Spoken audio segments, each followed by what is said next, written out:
Chers auditeurs, Dear listeners, bonjour. welcome in Comme d'Archi Podcast Season 3 Saison 3, dans le monde fascinant des architectes. and in the architectural projects. Je suis Anne-Charlotte Deponte, passionnée d'architecture et docteur des universités en histoire de l'archi. I am one of the spokespersons of Anne-Charlotte, who is a PhD in architecture history. Merci Thank you d'être avec moi aujourd'hui. to be with us today. Et And maintenant, now, lundi en français, place au talent. and Wednesday, let's talk projects. In English, of course.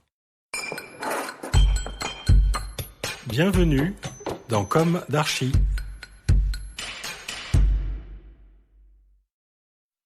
Chers auditeurs, ravis de vous retrouver aujourd'hui en compagnie de Frédéric et Thomas Beauclerc. Bonjour Frédéric et Thomas. Bonjour. Bienvenue dans Comme d'Archi. Vous êtes respectivement architecte d'intérieur scénographe et designer que je qualifierais de polymorphe. C'est bien ? Pourquoi pas, très bien. Pourquoi pas ? Vous êtes aussi père et fils. Frédéric, vous êtes le fils d'Henri Beauclerc Absolument. et Thomas, le petit-fils d'Henri Beauclerc. Exactement. Chers auditeurs, rappelons-nous, Henri Beauclerc fut associé de l'architecte Marcel Lotz et de mon oncle Paul de Ponte. Ils ont signé tous les trois de nombreuses réalisations, longtemps de la reconstruction, et pour l'un des plus emblématiques, la Maison des Sciences de l'Homme, 54 boulevard Raspail, à Paris. J'avais travaillé sur cette œuvre en structure métallique dans le cadre de ma thèse de doctorat sur la construction en métal, œuvre d'ailleurs récemment sauvée et réhabilitée. Et s'il y avait beaucoup de deux pontes dans le projet, parce que sans chauvinisme et parce que vraiment je me suis penchée sur la question, il était clairement apparu que l'histoire devait à Henri Beauclerc ses futuristes et ingénieux volets, entre guillemets, de grand-mère métalliques. Parce que nos pères, aussi entre guillemets, les qualifiaient ainsi non sans humour. Bref, Thomas, sans doute avez-vous hérité de votre grand-père dans l'ingéniosité de votre démarche, puisque vous travaillez sur des objets, je dirais en designer augmenté, en inventeur, par exemple, un casque de moto, par-ci, qui vous ramène chez vous la nuit, un récolteur de cresson très design par-là, en passant par Pina, qui filtre l'eau et ou prépare des décoctions de plantes grâce aux vertus ignorées du pain. Exactement. Quant à vous, Frédéric, vous êtes aussi diplômé de l'École nationale supérieure des arts appliqués et des métiers d'art de Paris. Je crois que vous sortez de la même école. On a fait hein la même école, Ouais. absolument. Vous, dans la section architecture intérieure, et Thomas, vous Design de produit. design de produits. Donc, Frédéric, vous ouvrez votre cabinet en 1988.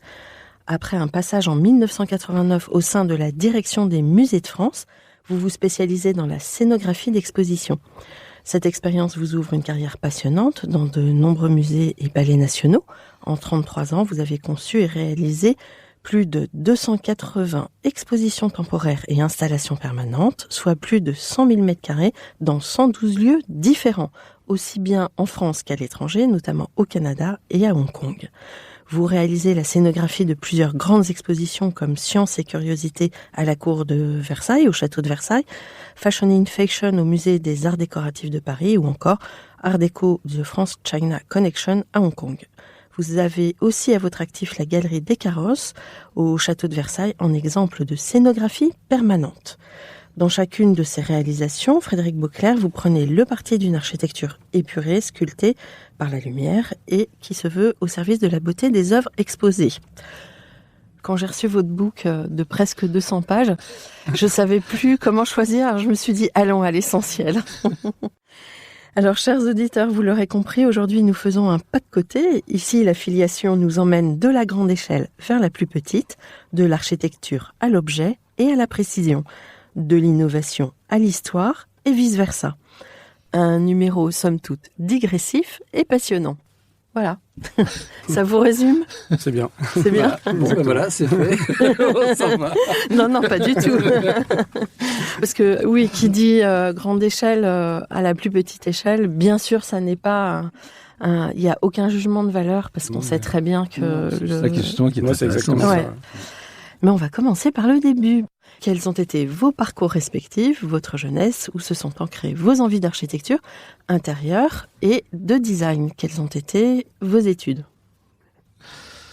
Alors, comment dire Mon père m'a toujours emmené sur ses chantiers, en tout cas sur ses réalisations. Il m'a promené. Je passais souvent à l'agence, à tel point que il me faisait faire des maquettes, il m'a beaucoup poussé, plutôt sensibilisé, tout en me disant que, surtout, si tu as le choix, ne fais jamais de l'architecture.